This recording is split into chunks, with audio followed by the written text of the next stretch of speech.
For years, Terry Fator dazzled audiences with his unmatched ventriloquism, fascinating puppets, and perfect impressions. But in the back of the laughter and applause lies a mystery he has saved hidden till now. Whispers of stunning revelations are swirling, leaving fanatics taken aback. What should the man called the voice of entertainment be hiding? Join us as we find the shocking secret Terry Fator cannot disguise. The voice behind the puppet's Terry Fator's tale starts off evolved in Dallas, Texas, in which he turned into born to a circle of relatives that, by using all bills, encouraged creativity. Though details range, some money owed say he turned into just 10 years vintage when he laid eyes on his first ventriloquist dummy. A Easy Willie Speak puppet from Sears. He became so fascinated by throwing his voice that he practiced until it had become 2D nature, earning him small, however enthusiastic audiences amongst family and friends. Even in his earliest performances, Fator had an uncanny knack for impersonations. Some buddies remember hearing him try celeb vocals through the walls of his home.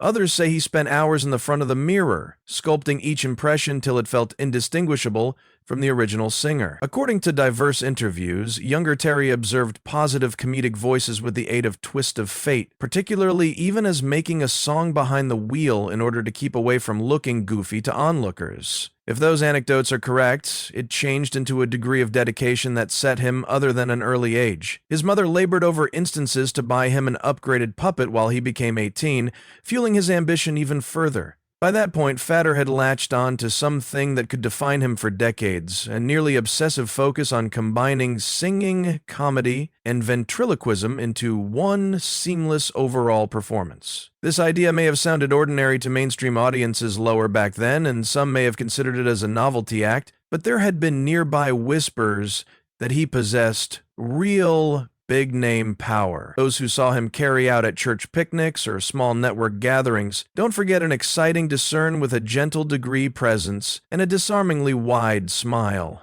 He seemed equally content material belting out pop tunes through a puppet as he was telling lighthearted jokes. An antique pal of the own family claimed that the child changed into basically unstoppable.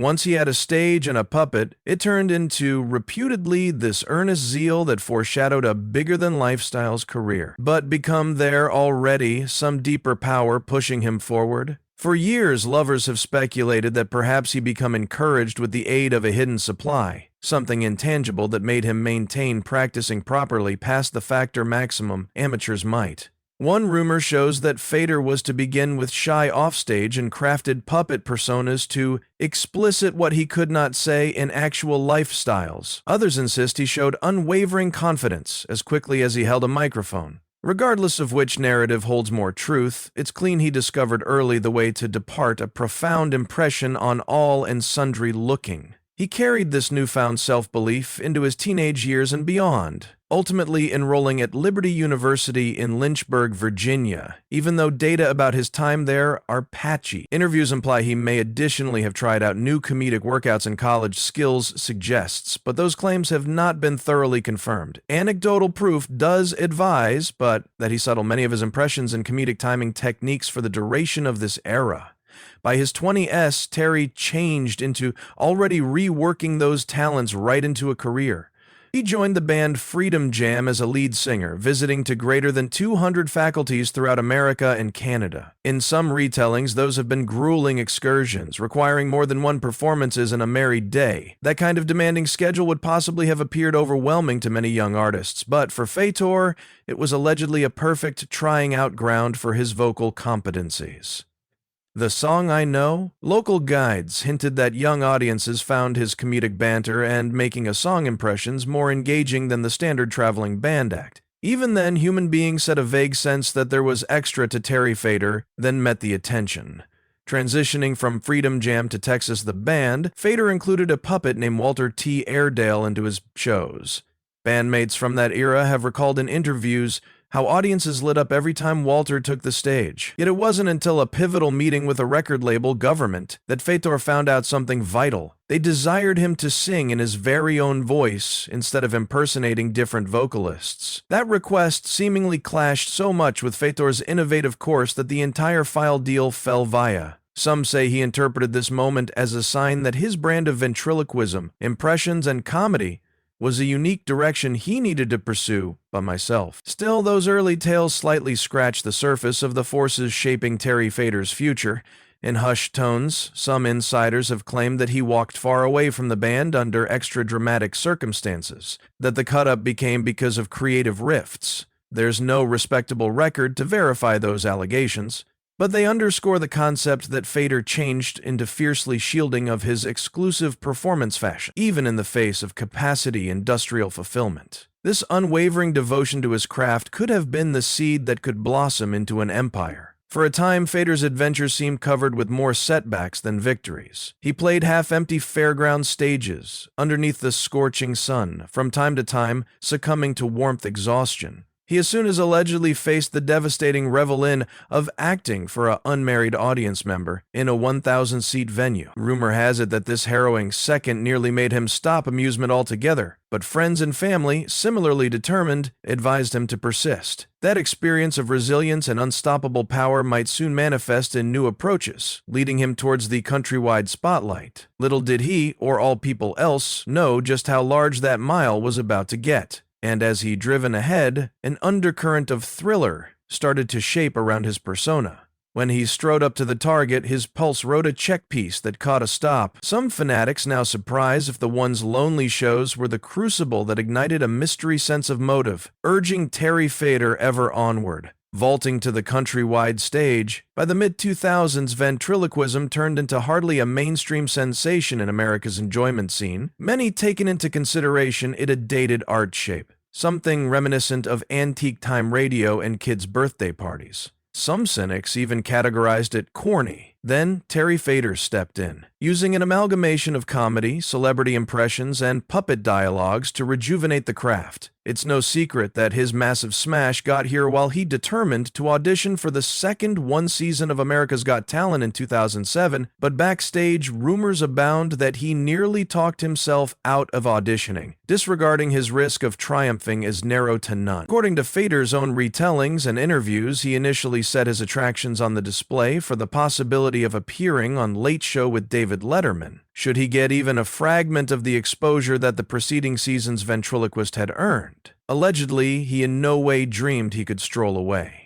Because the champion, even so, his first appearance on America's Got Talent became met with immediately skepticism from Judge David Hasselhoff, who reportedly stated, "Oh no, a ventriloquist," the moment Terry walked on stage. That moment has long gone down in truth display lore as the instantaneous Fator had to break via jaded preconceptions. What spread out next proved he should do simply that. Performing with Winston the impersonating turtle, Fator left audiences stunned as the puppet belted out a pitch-ideal Bee Gees tune. Judges Piers Morgan and Sharon Osbourne have been similarly entranced. Morgan famously advised Fator, "You're a great impersonator, a brilliant singer, and an extremely good comedian." Meanwhile, information stores started out buzzing about the quiet Texan who had by some means cracked open the door to primetime stardom. Once they belted for the transpire.edu, they found the Emperor at the very point when the crowd was thought to be the most intruding. At the identical time, some curious onlookers and insiders began whispering about how meticulously Fator prepared for every set. It is said he rarely slept, making sure each inflection and comedic beat became faultless. These rumors of close-to obsessive perfectionism sparked an addition talk. If you believed certain background memories, Fator was well aware of how precarious his shot-at reputation was. And, disagreeably beloved, he had spent years trudging through half of empty venues, so he saw the America's Got Talent gospel just positively weigh out his welcome. Some pals counseled he worked himself to the brink of exhaustion, sustaining himself on espresso and the sheer adrenaline rush of coming near success. While those anecdotes are unconfirmed, the outcomes spoke for themselves. Each round of the opposition most effective heightened his popularity, few could dispute. When the confetti rained down on the finale, Fator immediately had become a national phenomenon. People have been charmed through the belief of a ventriloquist who may want to masterfully replicate the voices of icons like Garth Brooks, Etta James, and Dean Martin. Some fans claimed his voice ameliorations verged on the supernatural. feeding the narrative that he possessed a secret technique. Certain visitors began to wonder if he might be concealing a hidden generation or a specialized device that produced such exacting impressions. Fator has continually denied using something but his herbal skills. Still, the speculations persisted. Soon after America's Got Talent, he was invited to seem on Late Show with David Letterman, though he ended up turning it down more than one instances because of an onslaught of scheduling conflicts, a scenario he said broke his heart each time. In April 2020, he finally made it onto Letterman's level eventually, embodying the dream he'd to start with set out for. From small city performer to headlining mainstream media outlets, Terry Fator's transformation was dizzying. By this point, Terry Fator can now not conceal his secret, turned into a word, fanatics started jokingly. The usage of online implying that his quiet presence masked an otherworldly reservoir of skill. In the months that accompanied, Fator's Publish America's Got Talent agenda ballooned. He became booked to carry out at the Jubilee Theater at Bally's Las Vegas, although those plans allegedly advanced because they initially desired him for best a 15-minute spot. Ultimately, extra attractive offers rolled in. Word spread that he signed a settlement with the Las Vegas Hilton for $1.5 million to carry out 3 shows a month from January to May 2008. This changed into still just the whole act to a much large monetary providence. Fator's emblem of humor and singing impression soon led him to open for fundamental stars like Reba McEntire, Garth Brooks, and Neil McCoy. Behind the scenes, the rumor mill stated he turned into being courted by means of diverse amusement moguls, every wanting to stable him as an extended-term Vegas headliner. By 2008, the query wasn't if Terry Fator would land a high-profile residency and turned into simply a be counted of in which and at what price. People commenced to speculate that the secret fueling his meteoric rise concerned more than just a puppet and vocal mimicry. Some believed he changed into secretly an advertising genius, orchestrating each move with near best timing. Fator's philanthropic side additionally emerged during this period. He carried out benefits for neighborhood businesses and presented help to Ronald McDonald House charities, amongst others. Critics classified him the first-class guy who made it big, although a few cynics advised it changed into a carefully curated public picture. In the swirl of a majority of these public narratives, Fator appeared calm and unruffled in interviews.